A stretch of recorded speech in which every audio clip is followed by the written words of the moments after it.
as Bruce Buffer would say, we are live. What is up, guys? Chase over here, bringing you my UFC 272 predictions and preview show.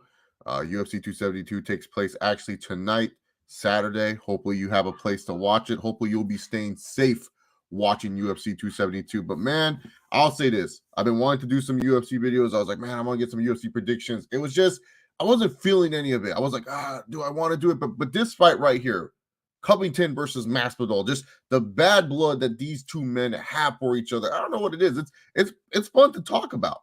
It is fun to talk about. It's one of those things that this fight right here is a casual fan's fight. This is going to be a fight for the casual fan. Like, you're going to get some of your buddies that probably don't watch UFC often. They're going to see the video packages. They're going to see the friendship, yada, yada, yada. They're going to talk about that, and they want to go see this fight. This is a fight that has bad blood, and bad blood fights are always fun to watch. I love watching a good bad blood fight, and Colby Covington and Jorge Masvidal are going to give us that bad blood. I'm excited for this. Now, a lot of people, when they look at this fight, a lot of people, especially with the build-up and everything, they always wonder, is this a work? You know, we're professional wrestling fans mostly on this channel here in the first place. So, of course, when things like this happen, we do think it's a work. We do sit here and we say, oh, is any of this real? Is this something that's real? Is this real beef between Covington and Masvidal? And it seems like that this right here is real to me. At first, I was like, yeah, this feels like a work. But the more you kind of look into it, the more you kind of just do like a little bit of a deep dive and you just kind of look at their personalities and stuff. Jorge Masvidal doesn't seem like the type of cat where it would be like, okay, I would play along with this bullshit. Maybe a little bit. Maybe a little bit. I'm not saying Jorge Masvidal is someone that wouldn't know how to market himself. The guy is a very underrated marketer. This guy has marketed himself for years as the king of the streets, the king of street fighting, like street Jesus. This guy literally made up that moniker for himself, and the fans adopted it. The Tales from the Grind series, let's be real, that series right there, very, very old, but it's a series that, you know, got over. That right there should show you he knows how to market himself. But the thing with Jorge Masvidal is this: the more when I hear this comment, this is where I feel like, okay, yeah, this is not really that much of a work. Is when Jorge Masvidal says, I don't want kids to think this is the way you promote a fight. I don't want kids to talk about, you know, like, oh, I got to do this. I got to talk about your wife. I got to talk about religion, da, da, da, da, da. I don't want kids to promote that. I want people to, you know, want to watch you because you're excited and entertaining. And that's the thing with Jorge Masvidal. Look at all of Jorge Masvidal's trash talking. Has he ever once mentioned wife or kids about anyone when he's fought them? Usman, it's always just been, I don't like the guy. I really just want to beat him and baptize him. Ben Askren, you know, he was talking reckless. I got to teach him a lesson for talking reckless and send him to the shadow realm. He didn't have beef with Darren Till. He liked Darren Till. He was just like, oh, yeah, let's go. You want to fight? We're going to fight. Jorge Masvidal doesn't come off as the type of guy that's like, yeah, Colby, I'll play along with you. I'll play along with the gimmick that you're playing. I'll go along. Because here's the thing. If these two were actually going to go along with it, the press conference would have been smooth as butter. Colby would have had lines written up for Masvidal and saying, okay, and then I'm going to call you Phony Montana. Like this is not like with Colby Covington, where Colby Covington has to be this type of character. This is all Colby Covington knows. He needs to be this type of character because, unfortunately, the guy in real life is just boring. So he has to be this type of character. He has to be this crazy human being that says outlandish things, that is very cringy, because that's all he can be. That's all he knows he can be, and that's the only way he saw success. It's one of these gimmicks where Colby Covington in character, or, you know, sometimes you wonder if it is a character. It's one of those things with Colby Covington. The reason why he sees success, the reason why people are like talking about it, is because it works. At the end of the day, it works. You know, Masvidal will say, oh, the pay-per-view numbers were low and stuff like that. But, man, when you look at all the other numbers, Twitter, social media, interaction, YouTube views, everything like that, Covington works. people like Colby Covington for whatever reason with this trash talking the shtick. Do I find sometimes his interviews funny? Yes, I'll get a good chuckle, especially when he comes up with a good nickname. When he has a good nickname lined up, I'll be like, that was a good one. You know, sometimes he will say like one line in the whole press conference where I'm like, oh my God, why did he say that? And it gets me. I'm not going to lie about that. It does get me. Do I agree with everything that he does? Nah. I even said Covington messed up. I felt Covington should have went pro Joe Biden. I felt Covington's gimmick should just be he loves the president. That way people would be like, holy shit, this guy is not a racist, a Trump. Wait, what? Wait. He likes Biden? And it's just like he loves America. That should have been his gimmick. It's just that he's just some American-loving idiot. And in fact, this would have gotten over huge for him. Could you imagine, before facing Kamaru Dean Usman, Colby Covington's like, greetings, nerds and virgins. I'm over here getting one needle Marty fake newsman's afraid of, and he gets the vaccine. Could you imagine? People would say, okay, do I have to hate this dude? Do I like this dude now? What? Oh my God, is this really? Oh, he is just playing. Like, it would blow people's minds. But instead, you know, he played the whole, you know, Trump gimmick still and, you know, copying and parody Trump. And that hurt Covington, in my personal opinion. It really did. I really felt that Covington should have just changed his gimmick up. Should have just said, hey, if this was really a gimmick, change it up. Go back to, like, you know, like saying, you know, President Trump, he served us well, but, you know, I'm all about the Biden train now. Whoever's our president, I'm here to serve them. Promises kept, promises earned, you know, just say all that other stuff. But instead, you know, he's a heel. He's just playing the bad guy. You want to see Colby Covington get beat up. That's his main goal. You want to see him get beat up. You want to celebrate his downfall. That's why Colby Covington does what he does. And you know what? It takes because like this ain't pro wrestling. This isn't pro wrestling. In pro wrestling, everyone will be like, oh, that's just his gimmick. You know, he plays that type of character. That's not who he is in real life. But this is mixed martial arts. This is real fighting right here. These two are going to go in a cage and actually punch each other, kill each other, slice elbows on each other. It doesn't matter. So Colby Covington doing what he's doing, I gotta tip my cap to him a little bit because it's scary. It's scary doing that type of content, especially nowadays. Oh man. A lot of people wouldn't have the balls to do what he does. I'm being dead honest when I say that. A lot of people would be afraid. A lot of people would wilter out. Sure, he's not one of the best trash talkers ever in UFC. I don't think he's like top 5 of all time. Do I think, like I said before, do I think sometimes he has some funny nicknames? Absolutely. I think he has funny nicknames most of the time. Do I think sometimes he says that one line that makes my jaw even drop and say, oh, I don't know if you should have said that. Yeah. But guess what? I tip my cap to him that he's able to stay consistent with this. I tip my cap that, you know, after the second Usman fight, he could have easily just dropped this off. They could have just been like, yeah, you know, guys, I just needed to play for the show. I was trying to sell the fight to for Kamaru. You know, I respect Kamaru Usman, you know. And what would that do for him? Like be real with yourself. For Colby Covington, he thought of it like this. Yeah, I could just like, you know, peel the mask off, just be myself. What would that do for him? Nothing. Any interest you have in Colby Covington getting his ass kicked, any interest that you have in Colby Covington fighting, it kind of goes down a little bit. Yeah, he gains respect, but how big is respect to a lot of MMA fans? So Covington's like, fuck it. I'm just gonna be this douche character for the rest of my life. I'm just gonna live it. And it hurts him and it helps him in some degree. How much does it hurt him? How much does it help him? Who knows? But at the end of the day, you know, people, despite being on a 2-fight losing streak, or 1-fight losing streak for Covington and 2-fight losing streak for Masvidal, people are excited for this fight. People want to see these two men fight. They want to see these two men beat each other up. So before I get into the prediction, let me go shout out people in the chat. What's up, Isaac Barak? What's up, Yagon Keen? Isaac Barak says, I wish I can watch Masvidal versus Covington fight, but I ain't free tomorrow. Oh, you ain't free? It's today. Masvidal being a true babyface, trying to be a role model for kids. Exactly. You know, Colby a true heel to the max. Colby working everyone with this gimmick on the Jim Cornette factor, working only differences that MMA fights are real and legit. Well, yeah, that's the problem, man. That's the problem. Oh, dang, Chase is live bright and early. Well, yeah, the fight's tonight. And I wanted to go in the afternoon, but then I planned to go see the Batman. So I was like, oh, man, I'm going to go see Batman first, you know. And Batman's 3 hours long. So I had to make sure I had time in my window and schedule to be able to do this because I wanted to do a predictions video, and I didn't want to do it during the prelims. And I don't know if I'm per se like going to a place or hosting the place. So like I'm still trying to figure all that. So it's a busy day for me too, man. What are your thoughts on Colby willing to fuck himself over for any on the pay-per-view payday? I think Colby Covington realizes that he probably is getting paid in other residuals than the pay-per-view.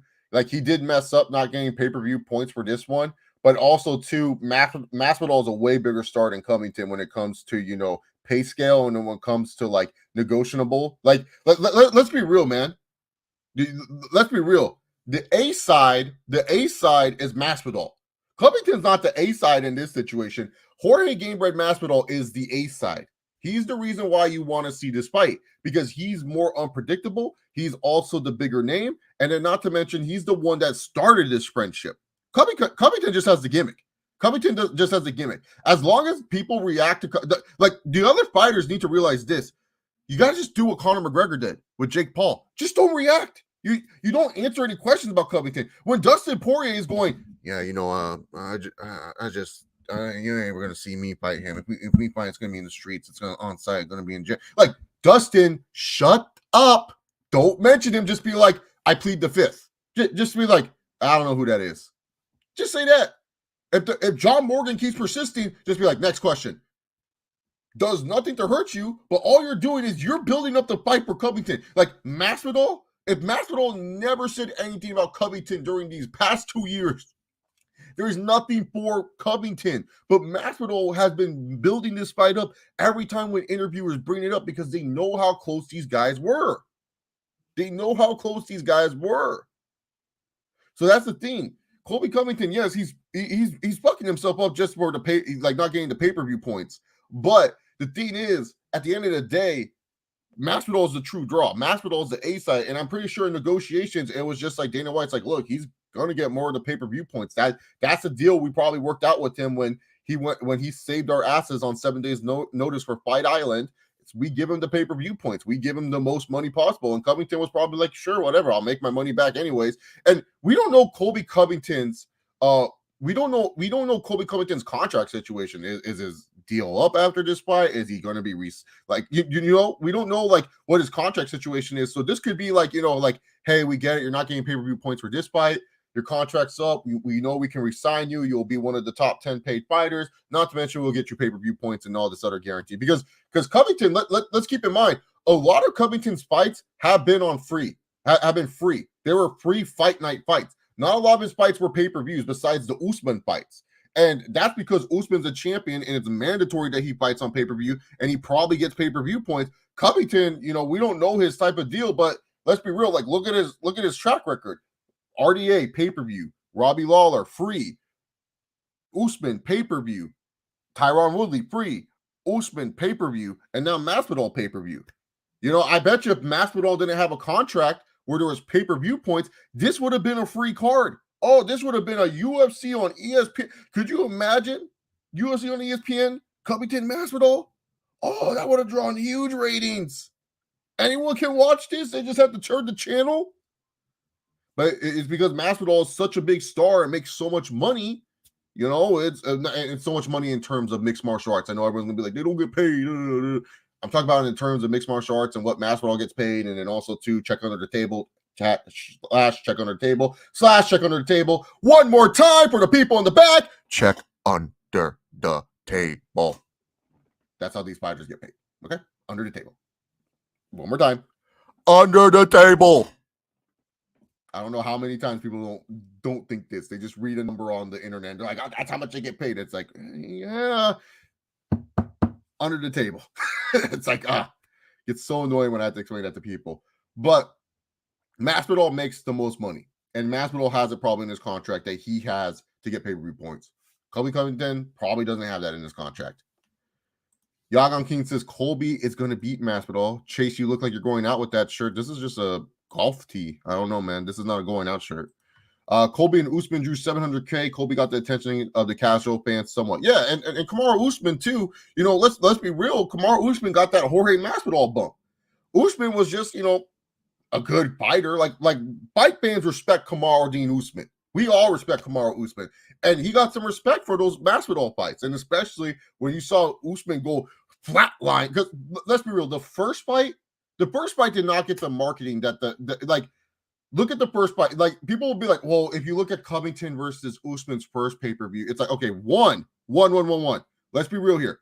First, their pay-per-view was right after the BMF fight. So the BMF pay-per-view was happening before the month before Usman versus Covington won. Two, they did not market that pay-per-view well at all. Like, they literally did not market that pay-per-view well at all. They were just like, all right, here's Covington, here's Usman, that's it. Three, both Usman and Covington at that moment of time, they were labeled as boring fighters. People forget that. Like, I remember talking to some of my friends. I was like, oh, what do you think about this Covington-Usman fight? People were saying that Tito Ortiz and Alberto Del Rio sounds more interesting than Covington versus Usman, because Covington is a boring wrestling fighter, and Usman at that moment of time had not shown that the type of fight that we saw. So these guys, everyone said this was going to be a boring wrestling match. And then those two went out there, put on a fight of the year type of fight. Then you go into the fact that Usman's been building himself up. People have done more research on Colby Covington. There's more stories about Covington, more stories about Usman. You see Usman KO Masvidal. You see Colby Covington and the whole beef. Bam! That's how it worked. That's how they became a bigger fight and a bigger draw at the end of the day. Yeah, Rupp, yeah, he's old, man. He's like 21 years old. Colby supporting Conor. He'll say we're going to be foreign with Conor and Colby. Ugh. Dustin should stay away from Colby. Colby would wreck him. If you're Dustin, dude, you want to take payday fights. Like, look, after the Charles Oliveira fight, if you're Dustin Poirier, yeah, you want that title.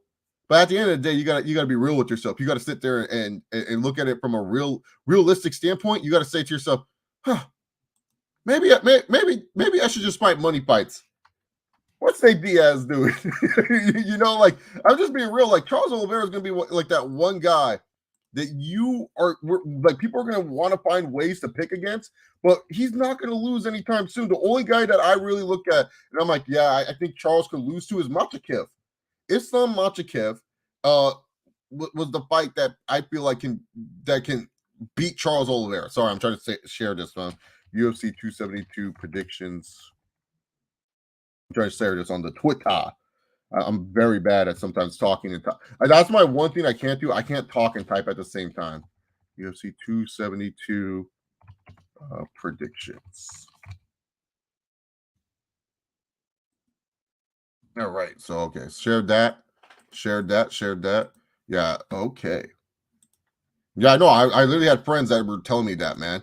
LL boxers nowadays get paid more, but don't draw big pay-per-view numbers outside Canelo. UFC fighters draw bigger financially on pay-per-view than majority of boxers nowadays. Yeah, pay-per-view draws. MMA always outdraws boxing nowadays. Canelo, let's be real. Canelo, the reason why he left the zone in the first place was because he was like, yo, man, like, I could have made a lot more money, man. Tito versus Del Rio over those two. Yeah, but dude, people were telling me that. My friends were texting me more about Tito versus Del Rio than Covington and Usman won, because people thought it was going to be a boring ass fight. Oliveira going to clean out the division. He has the skills to do so, man. Yeah, exactly. He's just way too skilled, man. Yeah, that's the one thing. I'm just so bad at talking and stuff. So let me go ahead and get the UFC screen up real quick. Let me get this screen up real quick. All right, so we got the Covington and Usman stream stats and everything like that up. Let's go over the main card real quick. I ain't gonna break down every fight like super in detail, but just for people who want to know my predictions and picks, and for the gamblers out there, I do got some cool parlays for you guys if you guys want to do some parlays later tonight, and I'll explain my thinking about the parlays. So we got Sergey Fishak versus Greg Hardy. I think Fishak is going to win. I feel like he's kind of being served up to lose to Greg Hardy, because for whatever reason, the UFC still loves pushing Greg Hardy down our throats. But I think Fishak is going to win. Greg Hardy had a rough cut. Like, he almost did not make heavyweight, which is absolutely ridiculous. Kevin Holland versus Alex Oliveira, the debut of welterweight for the Trailblazer Kevin Holland, who might some people have as their 2020 fighter of the year because he won 5 fights in a row. Kevin Holland, to me, is one of those guys that's going to be fun to watch. And I feel like if anyone's going to become a star from this pay-per-view, it could be Kevin Holland, especially if he has like funny trash talking moments with Alex Oliveira in there. That's where Kevin Holland will be a star, because like everyone loved when he was all talking to Jacare, like, oh, I dreamed of this, and then he knocked him out. That was fun. But Kevin Holland is a fun fighter. He's a heavy favorite entering into this match with Cowboy Alex Oliveira. But Alex Oliveira, this boy always comes to fight, man. He is fun to watch. I am so excited for this fight. I was like, I'm excited for this fight. But the safe prediction here is Kevin Holland. Like you don't go against Kevin Holland, especially much bigger for the weight class at 170. Had a really good cut, and it's just overall, like if he can bring that power that he had at middleweight up to welterweight, that is going to be some dangerous stuff right there. That right there will start Kevin Holland on the win streak. That 21-7 record, I tell people, it's deceiving. It is deceiving. Edson Barbosa versus Bryce Mitchell. Now, this is the fight that a lot of people are labeling as like, as the fight of the night. Like they expect fireworks for this fight. Now, I was surprised looking at the odds. I thought the odds would be kind of close, but it seems like a lot of people really are big onto Thug Nasty Bryce Mitchell. Now, Bryce Mitchell, he said some controversial things, but of course, the UFC embedded don't highlight that. They highlight the fun side of Bryce Mitchell, where he's doing sage and being just a weird guy, and he's so humble and so respectful type of human being. I don't agree with anything that Bryce Mitchell says. In fact, personal feelings aside, I would love if Edson Barbosa spinning kicks this guy's head to the point where he can't fight anymore. Just me. But when it comes down to it, this fight right here is going to be fun. It's going to be a barn burner. But I do feel like that this is a big step in competition for Bryce Mitchell. Like, I feel like Bryce Mitchell, he's fought some good guys at featherweight, but never one on the level of Edson Barbosa, who at two different divisions could be a title challenger. He was almost a title challenger at 155 until Khabib Nurmagomedov ran him down, and he was a title challenger at 145, and still this recent skid. I think Edson Barbosa could win this fight, and I am predicting Edson Barbosa to win the fight. So that's my first upset, you could say. This fight right here was supposed to be Rafael Papaziz taking on Rafael dos Anjos, but instead Renato Moicano, 1 week, 3 weeks later, the fight against Rafael dos Anjos. Sorry, my dog is making noises in the background, so it's distracting me. It's like, stop. Whenever I'm doing something, do you guys notice when you guys do something, it's always like everything happens at once and you're like, oh my God, can I just get this done? I just want 1 hour. I don't ask for much. That's what happens sometimes with this, man. When I do these prediction streams, or I try to do streams, like sometimes people will be like, Chase, why don't you stream often? There's a reason why. It's because I'm like, oh my God, everything's just going on at once. Let me just relax. It's like, golly. That's what's happening, because you guys can't hear what's going on downstairs. Oh my God, downstairs is a mess right now. It's a mess. So I'm trying my best. I'm sorry. I had to just vent right there to y'all, man. Had to vent. I was just so annoyed with that, man. But anyways, Rafael dos Anjos, Renato Moicano. Look, dos Anjos, he should win this fight. Moicano is a great young fighter. I love how the UFC, they're like, all right, we ain't going to change the UFC cold open, or we're still going to make Renato Moicano as like the Rafael Aziz portion of this. So they're talking about Moicano. He's like, a dangerous man comes out of nowhere. And I'm like, what the heck? It's like Rafael Aziz. And I'm like, okay. But yeah, Renato Moicano, I would like him to win. I think it would be a fun. He had a great post-fight post-fight interview with Joe Rogan. Or no, not with Joe Rogan, with Daniel Cormier. And it was absolutely hilarious, as he was just like, pay me. I was like, so I would like him to win, but I think Dos Anjos is going to win. Now, this is where we're going to break down the fight in full. Colby Covington versus Jorge Gamebred Masvidal, or Colby Chaos Covington, I should say it in the right way. Let's first look at Jorge Gamebred Masvidal. How does Jorge Masvidal win this fight against Colby Covington? And it's simple. He has to win this fight early. I truly believe that that's the best time to get Colby Covington, is early and often, especially when you're not sweaty and tired and you're not fatigued. That's when Jorge Masvidal is at his best. And the one thing with Jorge Masvidal is this.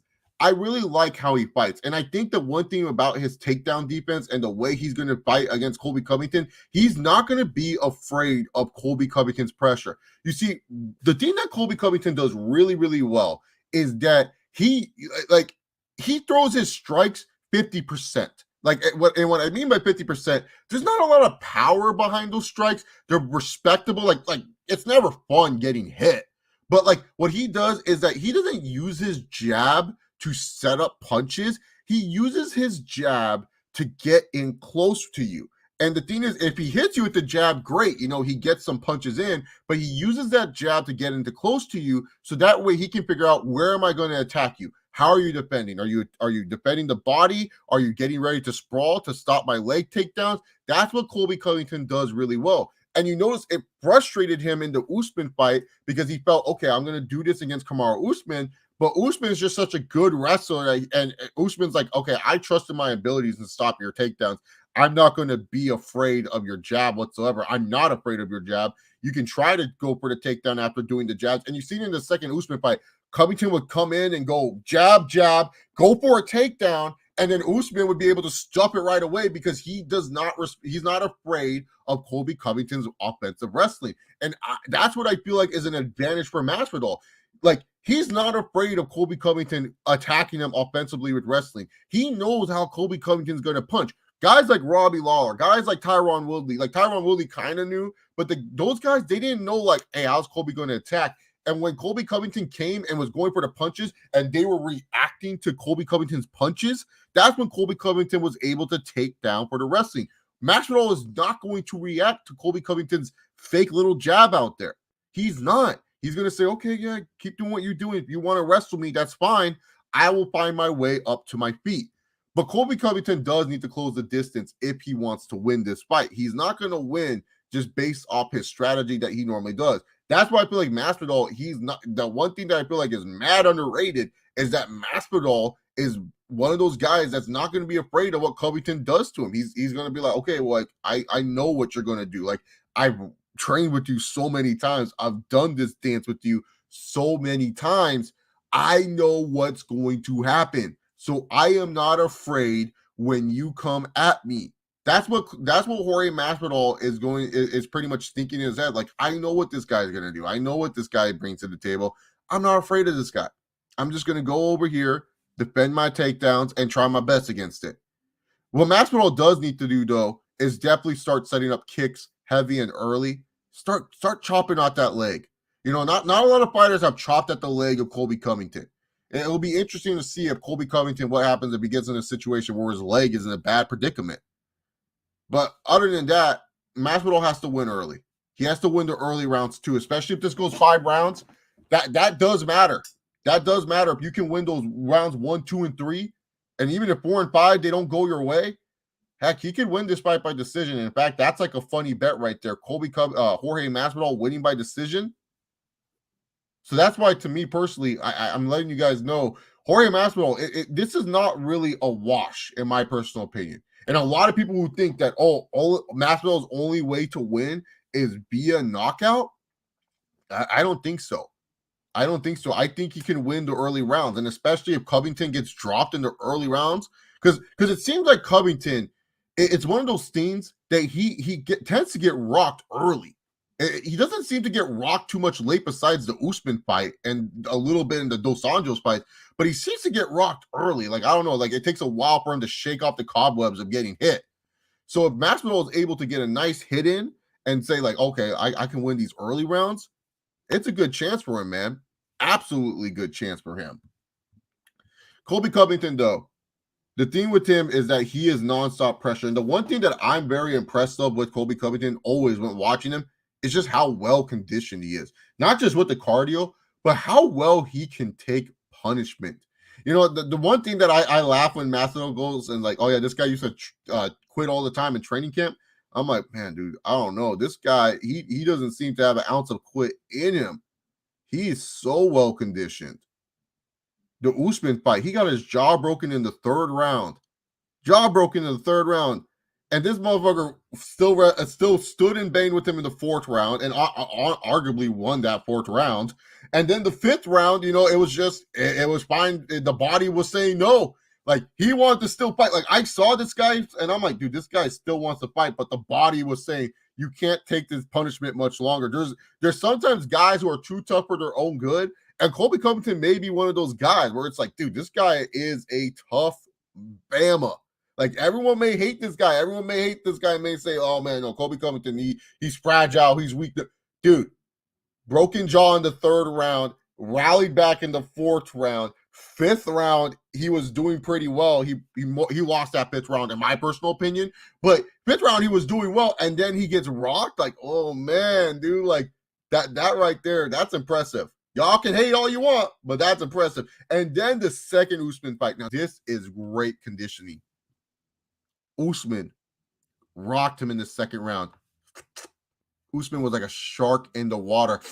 He smelt blood. Usman smelt blood in the water. Oh, that should have been a 3rd round finish for Kamaruddin Usman. That should have been a solidified, like, Colby Covington will never beat Kamaru Usman. But what happened? Colby rallied back. He showed some great conditioning in there. He rallied back. He hit him with an uppercut. He hit him with some head kicks. And I'm like, oh, my God. Colby Covington rallied back. Now, he didn't win the fight. Usman won that fight. I gave that fight to Usman. But what I mean rallied back was that he was able to rally back and win some exchanges against Kamaru Usman. I was like, wow. So that's what impresses me about Colby Covington, is that he is well-conditioned. He can handle the early turbulence.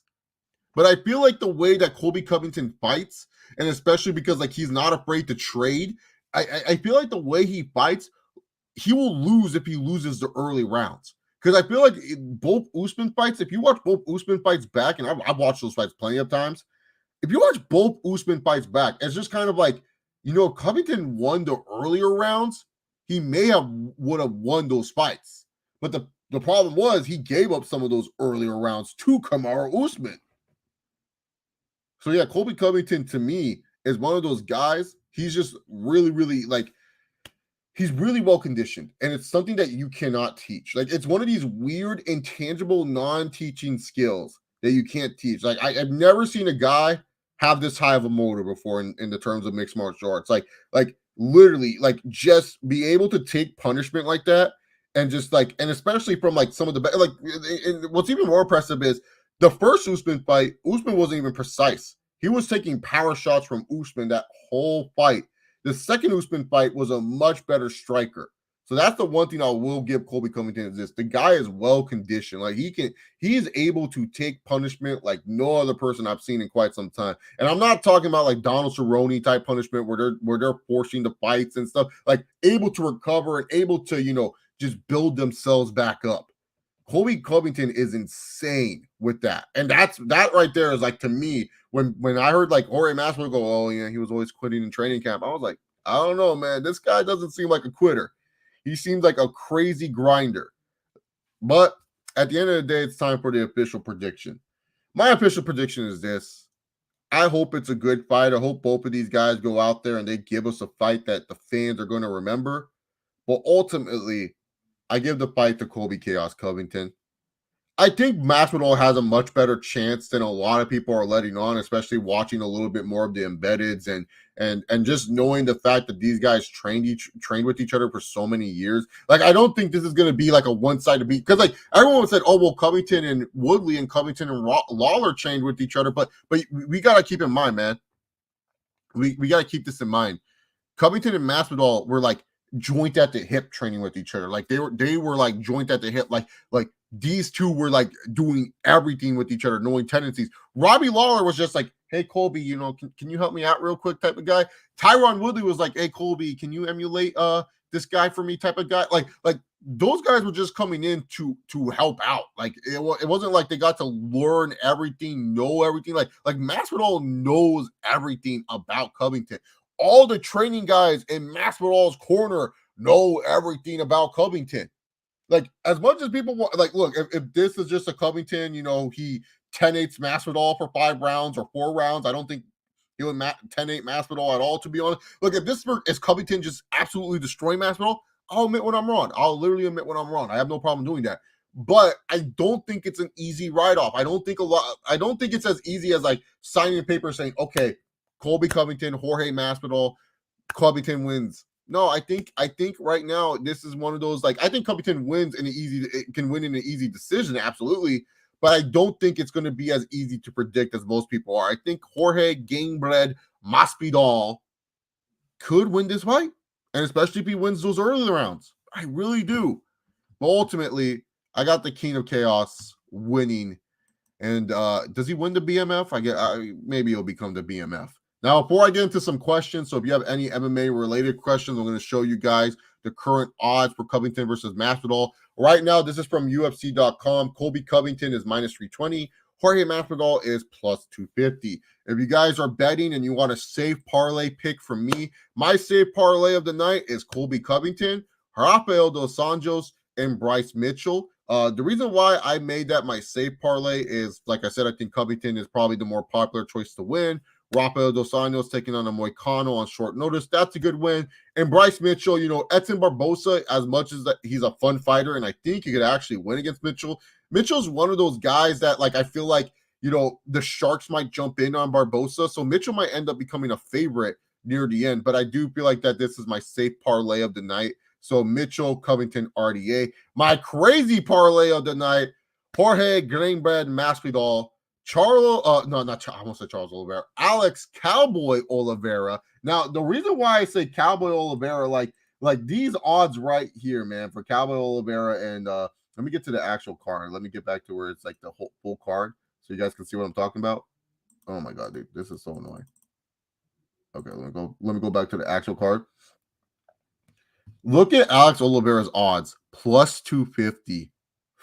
That's tasty right there. And one thing Oliveira has that he could get over Kevin Holland is he's pretty damn good on the ground. This Alex Oliveira is not a guy you want to sleep on. You do not want to sleep on. And then also I threw in a prelim fight that I actually kind of like am interested in, but I feel like is a fun one because, look, if you're going to go for underdogs for this crazy parlay, you might as well throw one more underdog. But this one's not even that bad of an underdog. Jamie Malarkey taking on Jalen Turner. Jalen Turner has been looking like a razor blade this most recent run. But I do like this Aussie Jamie Malarkey. I feel like Jamie Malarkey could shock us and get a nice KO win for us. So that's my crazy parlay. So if you guys are betting and you guys want the safe parlay, it's Covington, Rafael dos Anjos, and Bryce Mitchell. But if you want that crazy parlay, Jorge Gamebred Masvidal, Alex Oliveira, Malarkey. For me personally, I live in California, so I can't bet, can't get in trouble. But, I would probably go with the safe parlay tonight. But the crazy parlay, it's not a bad parlay. I think it's a good parlay if you're gambling, man. If you're gambling. Colby was like that kid in college who headbutts the wall before he fights you. Yeah, dude, like Colby Covington's insane, bro. Like he's an insane human being, man. Herb Dean isn't that bad, man. Steve Mazzagatti and Mario Yamasaki was worse. Who said if Herb Dean? Jaga King. If Herb Dean's a ref for Colby Masvidal fight, someone's gonna get into a coma. Herb Dean has been weird lately. Like he takes like a good minute before actually doing stuff, man. Like it's been weird lately with Mr. Herb Dean and stuff. Colby was like that a kid. Oh yeah, I read that one. I always do this, man. Conor return fight should be Ferguson since he's coming up. Okay, why are we talking about Conor McGregor? Yagan King, no Conor McGregor right now. Oh my God. I swear I say open up to MMA questions. Yagan King's first person is Conor McGregor. We've talked about this too about Ferguson and Conor. If Masvidal loses, what money matches would he do next to justify his big deal? Nate Diaz is still an option, but Nate's still one fight left in his contract. But, crazier things have happened. Maybe Dana White signs Nate Diaz back and he gets the trilogy fight with Conor and he gets the rematch with Masvidal. Leon Edwards, I don't think is a money fight, but it is a fight that if Leon Edwards wants an easy win and let's say Masvidal, gets a win back, that's fine. Fights with like guys that are also like prominently strikers like Luque. Those are guys that you could say for Masvidal. You see, like that was the thing. I didn't understand Jorge Masvidal. I didn't understand Jorge Masvidal. Like they re-signed him to such a big contract against probably one of the opponents that's like his worst matchup. Like that was the one thing I was like, I was like to myself, I was like, man, why are they signing Jorge Masvidal to this big deal when he could possibly lose this fight? Like, I did not understand that whatsoever. Herb Dean got that Robbie Lawler Askren PTSD. Everyone thought Robbie Lawler was out at that time, man. Oh. Masvidal could beat Leon. Leon's chin is sus. Leon's performances are kind of sus too, man. Remember the Gunnar Nelson fight? That fight right there against Gunnar Nelson, that was a fight where I was kind of like out on Leon Edwards. I was like, yeah, I don't see it, man. Like I was like, this guy literally is getting mounted on by Gunnar Nelson. He lost that fight. He won that fight via split decision. It was like, oh my god. Between Colby and Jorge, who needs to win more? Oh, Jorge. Covington, the thing is this. He loses. The thing with Covington is if he loses, it's not as bad for him because he can make either two routes. He could make the route where he goes like, okay, I need to go fight Dustin Poirier at 155. We talk about Islam Makhachev being a problem at 155. Imagine Colby Covington at 155. That right there would be interesting stuff. He can move up to 185, but I think he would get murked by a lot of those 185ers, to be honest with you. I would actually like to see a Covington versus Whitaker fight. I think that one is what's it called? I think that would be a good fight. But to me personally, I think that Covington, the best move if he loses would be to go down a weight class or try to find fights to build himself back up. But if he loses, it doesn't hurt him at all. Jorge, if he loses, is kind of like, okay, you lost 3 fights in a row. And not only that you lost these 3 fights, you lost those 2 fights to the champion, one of them where you got knocked out. And it depends on the result, Isaac, because like this is the thing. Look at Nate Diaz. He loses, but he's still in an entertaining fight. He almost finished Leon Edwards, and people love that moment. And they're like, Nate Diaz, he never loses. He just runs out of time. So the thing is this. If it's a competitive, close fight, none of these guys lose. If Covington destroys Masvidal for 5 rounds, Jorge's a big-time loser. Jorge's a big-time loser if he gets destroyed. But if it's a close fight, I don't know. Record-wise, Jorge Masvidal does need this win more because even if you go by my logic, 3 fights losing streak, you lose to Covington, you lose to Usman. Are you really ever going to become champion of this division? No. Yeah, no. The thing with Leon Edwards, I'll say this with Edwards, he does have a shot with the clinch game. I think his clinch game is better than Usman's clinch game. That's it.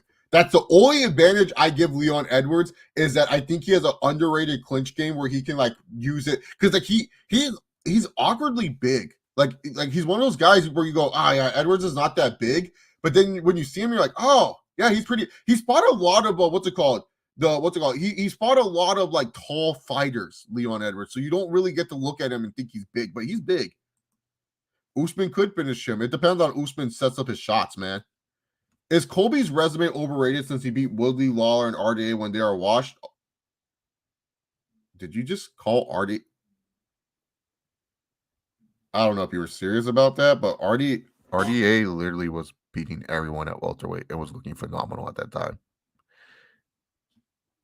Woodley and Lawler, yes, I'll give you Woodley and Lawler, but you're calling RDA, who was going for the belt, washed?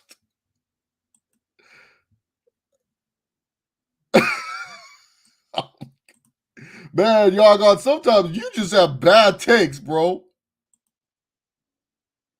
You just sometimes have bad takes, my friend. You called RDA washed? Oh no, man. Oh no. Oh. Yeah, I want Colby at 155. I think that would be the best division for him. Bobby Knuckles would destroy Colby. He's one of the best anti-wrestlers in MMA and is bigger. Bobby's actually small though. He's a natural 175er. He just fights at 85 because he likes drinking his wine and eating chips while playing video games. Nate Diaz literally gets over by every loss he has. It's crazy. Yeah, Nate Diaz, like when he wins, it's like, cool, Nate won. But when he loses, it's like the weirdest thing. Everyone loves him even more. Like, look at that. Lost against Connor. Oh, Nate Diaz 125. Like it was like Diaz 125. People were saying, oh no, like what was it, 245? Because he lost round 1 against Connor, but the 125 meaning is from the Nick Diaz versus Carlos Condit fight. But yeah, Nate Diaz 245, and then like he loses to Jorge Masvidal. Oh, New York, they stopped the fight with the cut. Diaz would have beat him. Jorge was tired out. And against Leon Edwards, it was like Diaz should have won that fight if he didn't point at him. So, yeah, Nate Diaz is amazing. Yeah, he is a mythological. That's the cool thing about mixed martial arts. There's guys like Nate Diaz is out there. Yeah, Edwards is a good kickboxer. Yeah, but that's why I feel like his clinch game is good. Like I feel like he just knows how to do that, man. Man, Hamzat Burns is the real main event of 273. What's 273? Is that Petaryan versus Pause Aljamain Sterling? Yeah. And then oh no, it would be Volk versus Chansung Jun. That's the main event. But yeah, no, oh dude, Burns versus Hamzat. Dude, Hamzat Chimaev is so impressive, man. Yeah, that's the one thing with Usman, and that's why I feel like Covington got success with his uppercuts. Was like Usman, he would do this, and Covington would just hit him with the like a terrible uppercut. The one thing with Usman is this: that chin needs to be tested more. I don't know why. I feel like Hamza Chimaev is like that one guy. Everyone's just gonna like Usman's gonna be like, you know, who's he beaten? He's never beaten anyone. I'm the problem. And then Chimaev just rolls through it. I don't know. I love Hamza. Look. When he lifted up the leech, everyone was saying Yinjin. No, the Yinjin lane is legit. He made the leech. He lifted up the leech like he was a toy. I was like, what? This guy's amazing. Thoughts on Shavak Ramakov? Who's this guy? Let me Google. Maybe I know him and I don't follow him that much. I don't follow MMA too crazy. Oh, another Habib brother I see. Shavat Grakamanov. Seems like a Habib brother. Sorry guys, my internet is I got the beach ball of death on Mac. It happens ever so often. It always happens. What I always say this Mac right here, it loves doing stuff when I'm trying to do stuff. Let's see. Oh, the other welterweight? Yeah, this guy's crazy. That guy was crazy at welterweight, man. He's not as impressive as Hamzat. Like, I think he's part of the future of like the welterweight division, but Hamzat's way better in my personal opinion. I forgot. Yeah, I saw him fight and I was impressed too. Dude, the Dagestanians, dude, they're just beasts, man. Oh my god, Mac, load, Mac, load. Oh, I got questions and I want to answer them, but the Mac is just being a bee. I hate this beach ball on the Mac. Like the Mac is stinking. It needs to know if it's okay to do this. Like, oh my god. Can I just have one stream where there's no issues? No issues. Just chill. Just chill. Oh my god, Mac. Okay, now the Mac's finally working. Oh my god. Do I got any blockbuster summer fight predictions? Nah.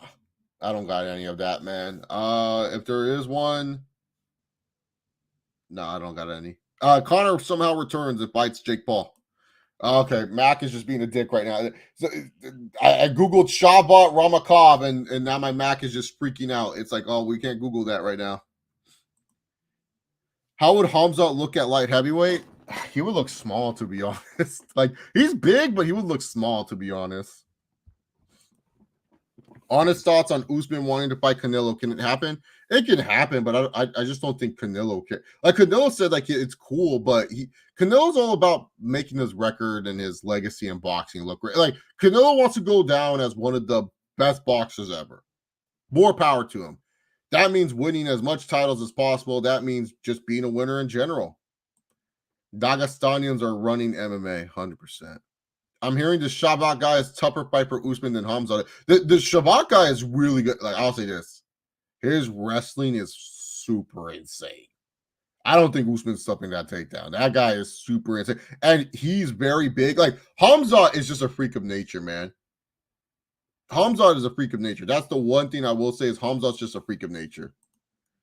People say that Hamza hasn't beaten anyone, but you got to think about it like this. It's quite literally impossible to beat the leech more dominantly than Boers did. Even Colby and Usman aren't doing that. Dude, I don't think people understand The guy has literally fought like what 4 or 5 UFC fights. He's only been punched 4 times. I don't care who you are in the UFC. You are fighting in the best fighting league ever. I don't care if it's Joe Schmo or some like, look, let's say if I fought CPZ, Yagon Keen, Isaac Barak, and you, George. Let's say if I fought all 4 of you guys, y'all gonna get some licks on me. That's 100%. But could you imagine if I said, yeah, I fought 4 people and I only got hit 4 times? That shit's like impressive. I don't care what anyone says, but yeah, like you said, the way he dominated Leach, that was impressive. Leach is no bum eater. This guy's a stud. Islam don't deserve a title shot. Beat 2 guys that are not in the top 5 on short notice. Well, that's why he's going to fight Beneil Dariush. Never forget when Usman beat Burns and he cried on the ground like a bitch. Gilbert Burns. I give props to Burns. Burns, no other top guy would take this fight. Well, Edwards did, and Neil Magny was looking at this fight. But props to Burns, man. Hamzat and Colby. I agree with that, but I feel like Dana White, he would want to do Hamzat versus Usman right away. Oh, 1 time? I thought it was 4 times, man. It's not MMA related, but who would be face or heel in this chat? Oh, you would be a heel, Yagon King. You say some outrageous takes sometimes, so you definitely a heel. George the Great and CPZ are baby faces. Isaac Barak, I don't know. He comes off as a baby face, but something about him. I feel like Isaac Barak could be a heel sometimes. I feel like he would come in and just be all like, just be a heel. No, but I feel like we have 3 faces. Barak, kind of, I don't know yet. But yeah, no, CPZ and George the Great always have been baby faces to me. Always respect me. They don't disrespect me. Like, they don't say fuck Seth Rollins. They don't try to troll me. It's always just love and respect from George and CPZ. I've never okay. I forgot which one does it. One of them is a Jake Paul fan. I forgot which one is, but one of them loves Jake Paul. That's fine. They can troll me on that.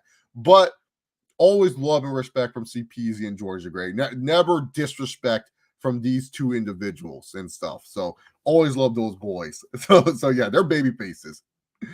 Isaac, yeah. See, I don't know. You could be a heel. You're respectable to me, but who knows? Who knows?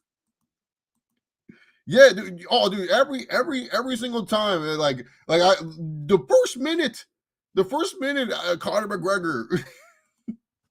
Would Mir be a heel or face? Oh, Amir's a face for sure, 100%. He's a good face. He can play a heel, but in terms of my chat, he's a face. He comes on the show, so he's a face. I don't love Jake Paul. I just knew he'd be asking. Yeah, no, you love Jake Paul, George. Just a minute. You are on the Team 10. What's that? What's this YouTube group? You bought Team 10 shirts. Like you are so excited for Jake versus Deji. Dude, I didn't know there was another YouTube fight happening, man. That's me. I love the problem child. Oh yeah, CPZ. Okay, never mind. Yeah, both you and CPZ are Brian's problem child. Yeah, I'll say this. That's a sick nickname. Problem child is a pretty sick nickname. Yeah, I may hate that, but I do love that nickname, Problem Child. That's a pretty sick nickname. Yeah, exactly. That is being booked like Christian bad. You act like that's terrible. Well, it depends on the booking. Like if it's AEW Christian, then yeah, that's pretty disrespectful. I don't like how AEW booking my boy. Okay, but WWE Christian, like bro, we got if I need an IC champion Christian, that's you. I don't know what you're complaining about. You know what? Yagon King, I can release you from your future endeavors. If you want to be like Christian, you can go to TNA and see if you can become a world champion. All right, bud? I ain't a fan of Jake Paul, but he's proving as a boxer. Oh, no, he is. Like, anyone, yeah. Yagon King got those Booker T takes. Oh, dude, he does have some Booker T takes. Maybe he gets booked like, no, I don't want to book him like Booker T. But he does get these Booker T takes. He all calling RDA washed. I'm like, what the heck? The guy was going for a title. What are you talking about? No, you would have more world title runs. I just said like Christian, like you would get Christian booking, like I can rely on you. Like I'm not gonna be like worried if I'm like we gotta get a program. Throw Yagon King. Like I ain't gonna sweat it. All right, guys. Oh, okay. This will be the last question because then I gotta go eat, and then I'm gonna go watch the Batman, and then okay. Two more questions because these are great questions by Mr. George the Great. First one, LOL. Vince ran UFC. Who would he push? Okay, Hamzat is getting pushed to the effing moon, man. To the effing moon. Like Vince is gonna see this guy go, ah, I love it. Heavyweight division. Stipe seems like the perfect Vince guy. I don't think he would like Francis. He would be like, Stipe can't talk, but Stipe just has the look. So Stipe would get pushed. Light heavyweight, he would love John Jones. John Jones would just be light heavyweight champion forever. He would just push him. Any controversial thing, he's like, I love it. Brings his name to the bread. He's a superstar. He does crazy things. Let's see. Welterweight. I don't think he would push Covington. Usman, I think, is safe, but I think he would like Masvidal a lot. I think him and Masvidal would get like a good connection going, and so Masvidal would get pushed. Lightweight. I feel like lightweight, he's okay with whoever. Like Justin Gaethje's a big pick. Michael Chandler's a good pick. Like lightweight's a cruiserweight division for Vince. Like even though it's not the lightest division, he's like, whoever's a champ, I'm fine with and stuff. But I think his favorite would be Michael Chandler. Like Michael Chandler would just inspire him and stuff like that. Featherweight, Max Holloway. Vince loves Islanders. Like that's one of the things he loves, like Hawaiians, Samoans, and stuff like that. Vince loves those type of people. So Vince is gonna love it because Max Holloway, he knows you will never be in a boring fight. He would make sure Max Holloway always wins. Yeah, Max Holloway 100%. Bantamweight, I think Petr Yan is just like a once in a generation star at this point. I'm like, okay, yeah, this guy's a star. Like, I remember I said, I don't know, I've never seen this guy fought a top 5 guy, but I don't know why people love him so much. I understand this guy's a savage, and Vince would see that right away and push him. And then flyweight, he's definitely pushing Brandon Moreno, 100%. Moreno is like such a perfect face, lovable, likable, can do everything for the company, can commentate if you need him to. Just such a good guy overall. And then the women, honestly, with the women, I feel like Vince likes hot women. So Misha Tate's like safe, but like, I don't know. Like, there's not really too many women that I see Vince pushing because he doesn't really put like he would push Zhang Weili. He would push Zhang Weili and then he would just forget about him. Wouldn't Vince push Sean O'Malley? No, he would have literally one conversation with Sean O'Malley, like, I don't get it. What are you talking about? You talking about it? Sean O'Malley is like an AEW type of guy, dude. He ain't no WWE. He ain't getting pushed by Vince. And who would he release? This is the final question, man. Who would he release? Oh, man, dude. Vince would release so many people. Dude, we talk about UFC's budget cuts. Oh, man, the UFC will just be the top 15. He would release so many people. He'd just be like, I don't need this guy. He would release Daniel Cormier from commentary. That's how much Vince wouldn't care about this guy. No, I think he just wouldn't, because Jeff Hardy doesn't talk. Sean O'Malley, the problem is he's vocal.